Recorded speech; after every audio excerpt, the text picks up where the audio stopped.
Vendosja e mirë e trupave amerikane në lindjen e mesme po nxit spekulimet rreth një operacioni të mundshëm ushtarak amerikan kundër Iranit, me një nga pyetjet kryesore që shtrohen se cili do të ishte objektivi i një veprimi të tillë. Një skenar që po merret në konsiderat është pushtimi i ishullit Karg, një qendër kyçe energjie në gjirin Persik Verior, përmes të cilit kalojnë rreth 90% e eksporteve të naftës së Teheranit. Megjithatë, analistët thonë se ishuj të tjerë mund të jenë edhe më të rëndësishëm, pasi ato ndikojnë drejt për drejt në transportin detar në ngushticën e Hormuzit. 7 ishuj: Abu Musa, Tumbi i Madh dhe i Vogël, Hengam, Keshëm, Larak dhe Hormuz formojnë atë që studiuesit e quajnë harkun mbrojtës i Iranit, shpjegon CNN. Sipas një studimi të vitit 2022, rregullimi i tyre gjeografik i lejonte Iranit të kontrollojë trafikun detar në ngushticë, pasi anijet e mëdha dhe tanket detyrohen të lundrojnë afër tyre për shkak të ujërave të cekta. Abu Musa, Tumbi i Madh dhe i Vogël konsiderohen veçanërisht kritik, pasi ato mund të jenë pika sulmi nga motoskafet e gardës revolucionare,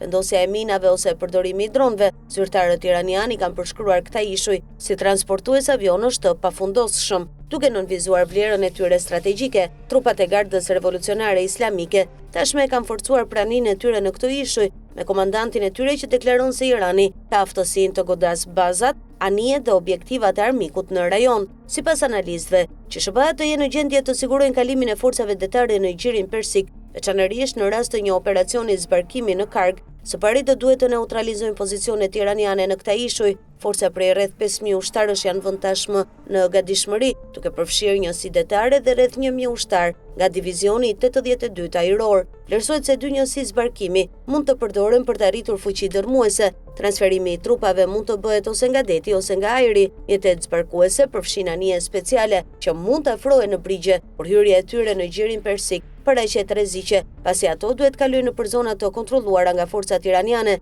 siç janë ishujt Hormuz, Larak, Keshëm dhe Kengam, si dhe vijën bregdetare kontinentale të Iranit. Opsionet ushtarake shoqërohen gjithashtu me sfida politike. Ishujt Abu Musa dhe Tumb kanë qenë objekt mosmarrveshje midis Iranit dhe Emirateve të Bashkuara Arabe që nga viti 1971, kur Irani mori kontrollin e tyre. Emiratet janë drejtuar Kombeve të Bashkuara dhe nuk e përjashtojnë mundësinë e ankimit në gjykatën ndërkombëtare të drejtësisë. Në këtë kontekst, një pushtim i mundshëm amerikan i ishujve krijon dilema. Nëse i kthehen Iranit, kjo mund të shkaktojë tension me Emiratet. Nëse i jepen një palë tjetër, kjo mund të minojë stabilitetin e një qeverie të ardhshme iraniane. Në të njëjtën kohë, Donald Trump njoftoi se po e zgjate afatin për sulme të mundshme ndaj infrastrukturës energjetike të Iranit me 10 ditë deri më 6 prill, në mënyrë që t'i jepej kohë negociatave. Sekretari i shtetit i SBA-s raportoi se ishte bërë përparim, por sekretari i mbrojtjes e bëri të qartë se operacionet ushtarake po vazhdonin. Zhvillimet në gjirin Persik tregojnë se kontrolli i pikave gjeografike e kritike,